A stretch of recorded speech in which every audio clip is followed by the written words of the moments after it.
Hey listeners, this is Peter and welcome back to the History Shorts. Today's episode is brought to you by the podcast Republic, your ultimate listening app. Discover and subscribe to thousands of podcasts from around the world. Download Podcast Republic today, available on Google Play and the Apple App Store. Today on History Shorts. Rome burned. Flames leapt from wooden rooftops to marble temples, devouring the eternal city in a sea of fire. For 6 days and 7 nights, the empire's heart, the capital of the ancient world, was consumed by chaos. And when the smoke cleared in 64 AD, one man stood accused of everything: Nero, the Emperor of Rome. Desperate to save his reputation, he looked for someone, anyone really, that he could blame. And so began one of the most brutal persecutions in Christian history.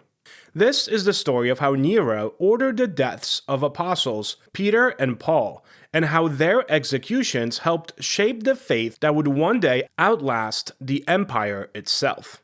Our history brief today asks the question, did the people of the past believe, as some of us may think about their times today, that they lived in simpler times? Well, I guess we'll find out.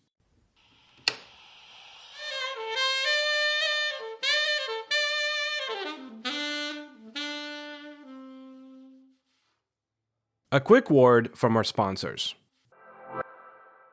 This day in history. On February 2nd, 1887, the first official recognized Groundhog Day celebration was held in Punxsutawney, Pennsylvania. According to local tradition, if Punxsutawney Phil sees his shadow, winter will last 6 more weeks, and if not, spring will come early. On February 2nd, 1943, German Field Marshal Friedrich Paulus surrendered his remaining forces to the Red Army at Stalingrad. The defeat marked the end of the Battle of Stalingrad, the deadliest battle in human history, and a decisive turning point in World War II. Story of the day. By the middle of the 1st century AD, Rome was a city of contrasts. The splendor of palaces and forums standing side by side with crowded wooden tenements. When the Great Fire broke out in July of 64, it spread fast, fed by summer winds, narrow streets, and flammable construction. Ancient sources like Tacitus and Cassius Dio tell us that entire districts were wiped out.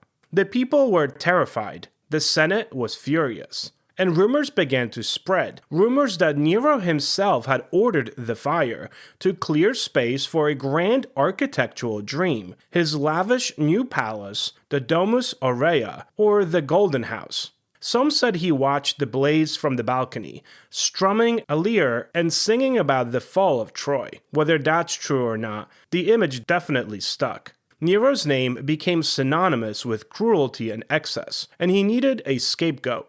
That scapegoat would be the Christians. In 64 AD, Christianity was still a small and suspicious movement within the vast Roman world.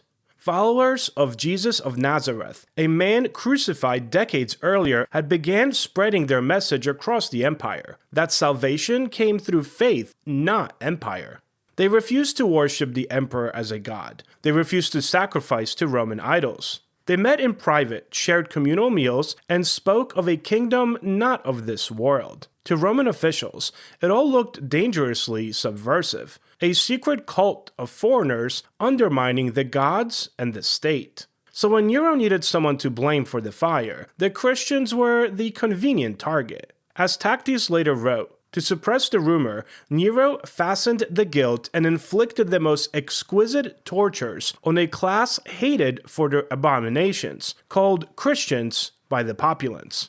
The emperor's accusation unleashed a wave of persecution. Christians were arrested, tortured, crucified, torn apart by dogs, and even burned alive as torches to light Nero's gardens. It was during this reign of terror that 2 of Christianity's most important figures, Peter and Paul, met their end. Peter's story began far from Rome, on the shores of the Sea of Galilee, where he worked as a fisherman. His given name was Simon, but Jesus had given him a new one, Petros, meaning rock. "You are Peter," Jesus had said, "and on this rock I will build my church." Peter had been one of the first disciples, impulsive, loyal, and flawed. He had denied Christ 3 times before the crucifixion, but after the resurrection, he became the movement's leading voice. By the time Nero ruled Rome, Peter had spent decades preaching across the empire. Tradition says that he eventually made his way to Rome, the heart of imperial power, to guide the growing Christian community there. But Rome in 64 AD was a dangerous place to be a Christian. When Nero's persecution began, Peter was arrested and condemned to death. Ancient accounts, particularly those from later Christian writers, describe his execution as both brutal and humbling. Peter, they say, was crucified, but when he saw the cross on which he was to die, he made one final request: that he be crucified upside down, because he did not consider himself worthy to die in the same manner as Christ. The site of his death, according to tradition, was Vatican Hill, just outside Nero's circus, the same ground where thousands of others were executed during the purges.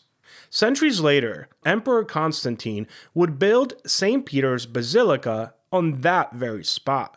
And beneath it all, archaeologists have found what they believe to be the tomb of Peter, the fisherman-turned-martyr who became, in faith and memory, the first pope. If Peter represented faith's heart, then Paul of Tarsus represented its intellect. Born a Roman citizen and a Jew, Paul had once persecuted Christians himself before a blinding vision on the road to Damascus changed his life forever. From that moment on, he became the faith's most tireless missionary, traveling through Asia Minor, Greece, and finally Rome itself, preaching that Jesus' message was for all of humanity, Jew and Gentile alike. By the time of Nero's persecution, Paul was already well known to Roman authorities. He had been arrested before and used his Roman citizenship to appeal directly to Caesar, a legal right that brought him to Rome under guard. But as the fire's aftermath turned the city against Christians, Paul's reputation as a leader of the sect sealed his fate. He was arrested again and condemned. Yet as a Roman citizen, he was spared the slow agony of crucifixion. Instead, Paul was beheaded, likely on the Ostian Way, outside the city walls. The site of his execution would later become the Basilica of St. Paul outside the walls, where pilgrims still visit his tomb today. Peter and Paul, the 2 pillars of early Christianity, were executed within just months of each other, both victims of imperial paranoia and political theater. But their deaths would ignite something far greater than Nero's cruelty could extinguish.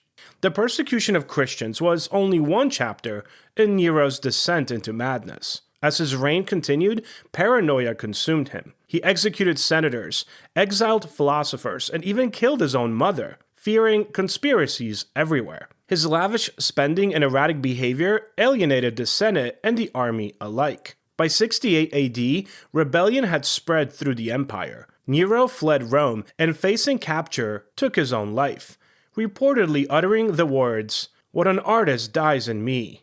With his death, the Julio-Claudian dynasty, the line of emperors descended from Augustus, came to an end.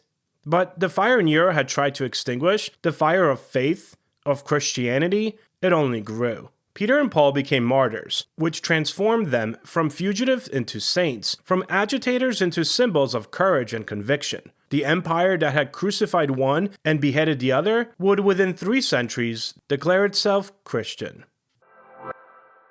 The history brief. This one has been kind of knocking around in my head for quite a while. When we look back at the past, it's tempting to imagine it as simpler. Fewer screens, fewer choices, slower lives. We often talk about the good old days, as if people who lived them were spared the constant noise and uncertainty that defines our own moment. But here's the question worth sitting with. Did they feel that way? History suggests probably not. People in the past didn't experience their lives as tidy chapters in a textbook. They lived with uncertainty, just as real as ours. Wars whose outcomes were unknown, diseases without cures, economies that could collapse overnight, and social changes that felt dizzying and threatening. To them, their world was not simpler. It was simply their present. I was doing research a few years back when I came across a diary of a teacher from I think it was like 13. In that diary, she complained about dealing with needy parents, with school boards that didn't respect teachers, and with their salary not being so great. Interesting, this was well over 100 years ago, and I have a feeling that teachers today probably complain about the same things. So let's think about another example. A factory worker, for example, in the 1800s. I assume they didn't think, yes, simple era. They probably worried about wages, injuries, and whether their children would survive the winter. Someone living through the Great Depression, for example, didn't see a nostalgic age. They saw a future that felt frighteningly unstable. Even people in ancient times complained that society was falling apart, that morals were decaying, that life was becoming too complicated. What changes isn't the weight of history, it's our distance from it. So, from far away, complexity fades. We forget that anxiety, the confusion, the fear. We remember the aesthetics, the slower pace, the things that feel comforting now because, they're no longer threatening. So maybe the past was not simpler. Maybe it just looks that way because we know how the story ends. And that realization carries a quiet lesson. Someday, people may look back at our time, as crazy as it may seem, the same exact way. Stripped of its chaos, softened by distance, and remembered as simpler than it ever felt to us while we were living through it. History doesn't tell us that life used to be easier. It reminds us that every generation believes it's standing at the edge of uncertainty because, it always is. And maybe that's truly what connects us to the people of the past. Thank you so much for spending some time with me today and helping to make this little show such a mighty success. If you're enjoying this show and would like to help me out with its production, you can always donate a few dollars at buymeacoffee.com or become a Patreon member to enjoy these episodes ad-free. Both links can be found on my website at www.historyshortspodcast.com. Have a great rest of your day, and I will talk to you all again tomorrow.